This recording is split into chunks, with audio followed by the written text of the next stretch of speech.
Welcome to Community Roundtable. I'm your host, Henry Huang, and my co-host, Marissa Wall. This is actually a part 2 interview with the first Chinese-American NBA owner, Gino Kwok, also a longtime good friend of mine. He recently appeared at this Chinese daily magazine here. He has done a lot for the Chinese Americans as well as the Chinese in the athletic field, as well as specifically in the basketball arena. Last show, if you missed it, he also showed us a lot of detail, shared with us a lot of detail about the inner working of the NBA, the recruitment of Kobe Bryant, as well as showing us his own NBA championship ring. That was pretty awesome. Oh, yes. Right. So this is a part 2 interview. Welcome to the program, Gino. Yes, welcome back, Gino. You know, in the previous episode, you were telling us about you bringing over the Chinese team in 1996. Now, what was the genesis behind that, and what was your motivation to bring them over? Can you tell us a little bit about that? Sure, I'd be very happy. I had spoken with the Lakers and the Clippers and some of the other NBA teams, and I told them that it was very important to the NBA, as well as to myself, that we have a larger reach internationally. And I told them that this degree of diversity would be good for the game, because David Stern is always saying that basketball is the global game. Mm-hmm. So based upon that, and obviously I'm Chinese, I had a natural interest in Asian basketball. And the best team in Asia, by far, are the Chinese. So I actually traveled to Beijing and spoke to the Chinese Basketball Association and informed them of my idea of doing this, and that this would be good for their player development and be good for their country. And the Chinese take things like this very seriously. Right. And so they caucused about it, and they're very, very thoughtful and deliberate. And I came back to the U.S., and then they called me up and they said, okay, you got it. And I said, what did I get? And they said, we're going to give you the team. Oh. And this was in 1996, and it was a good thing for them because obviously that year was the Olympic year, and the Olympics were in Atlanta in the U.S. So I scheduled a games and training session for them in order to for them to get acclimated not only to the U.S. but to that style of basketball. Mm-hmm. Mm-hmm. And I wanted to do it in a way that would give them the maximum experience and the maximum respect.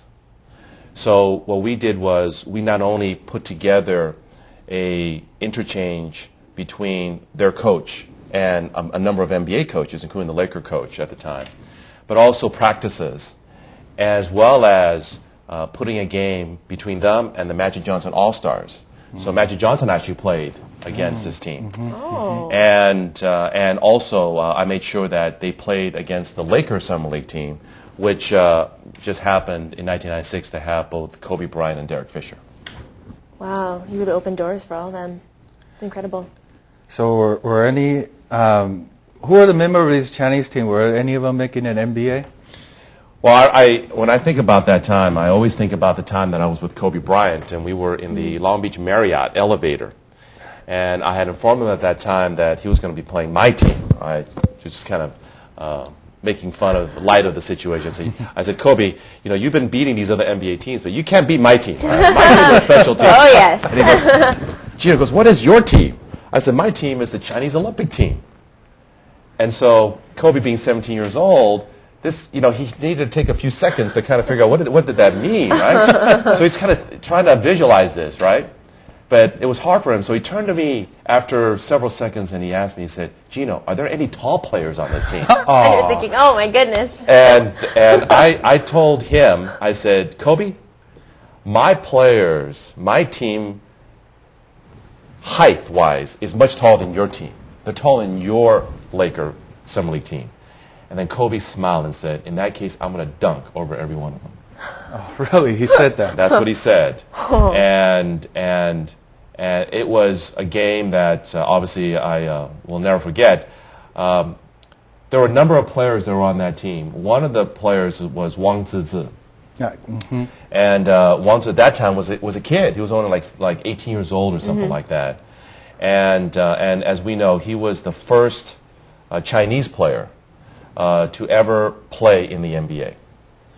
And the second player to play was Meng Batir, and he was also on that team. So it was historic for many reasons. Mm-hmm. Well, how about now in your D League team? Now, is there a strong Asian presence? Can you tell us about that? It's always difficult, really, for NBA coaches and teams to try to develop players in general, let alone, let's say, an Asian player. And it's just a cultural issue. Mm-hmm. They don't know, what happens in China or Japan or Korea. The culture is just so different, and the story that I kind of give is, if Michael Jordan showed up in China on the playground, and there were literally hundreds of players playing. As soon as Michael Jordan showed up, everybody would stop. And if he wanted to play, he would be able to do whatever he wanted. Right. But if Jordan shows up in the playground in New York, what's going to happen is that there's going to be a player who's going to come up to Michael Jordan and say, "Hey, Michael, you were great, but I'm better than you." And so the whole thing is different. And so I did everything I could to provide opportunity, and that's all we can do is provide opportunity, because at the end, basketball, like any other sport, the reason I like it is because it's a meritocracy. Eventually you got to go out there and you got to be able to play, you got to be able to perform. Right. So, but at the same time, I felt that it was important for somebody like me, since I was the only Asian American really to do something like this or in this position, to give them that opportunity. Right. So that's why I reached out to Hassan Jin, who was a 7'4" center from Korea. Wow. That had been drafted by the Portland Trail Blazers to be signed by my team, as well as Yuta Tabuse, who was the only Japanese player ever to play in the NBA, played a few games in the NBA to come to the team. But the reality is that our coaching staff had difficulty incorporating them and giving them an opportunity to play. They just didn't have that type of relationship. Yeah, and that's so unfortunate. I give you so much credit for what you're doing for these Asian players and the Asian American players.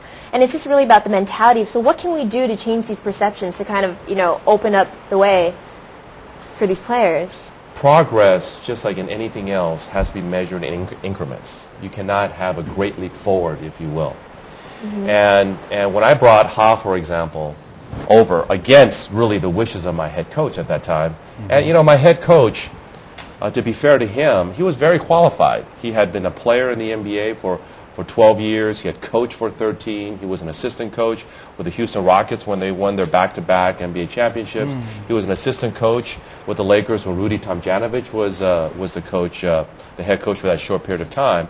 So he was qualified, but he just could not relate to a 7'4" Korean. He had never seen an Asian, like that. Yeah.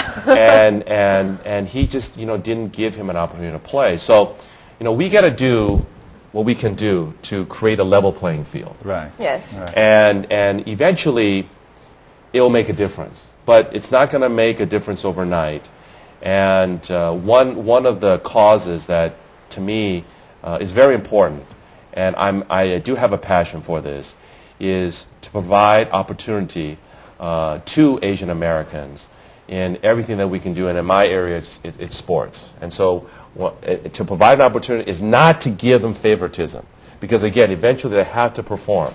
But at least to be able to go ahead where a kid who's Asian, who grows up in the United States, is born in the United States, says to himself, hey, this avenue is not foreclosed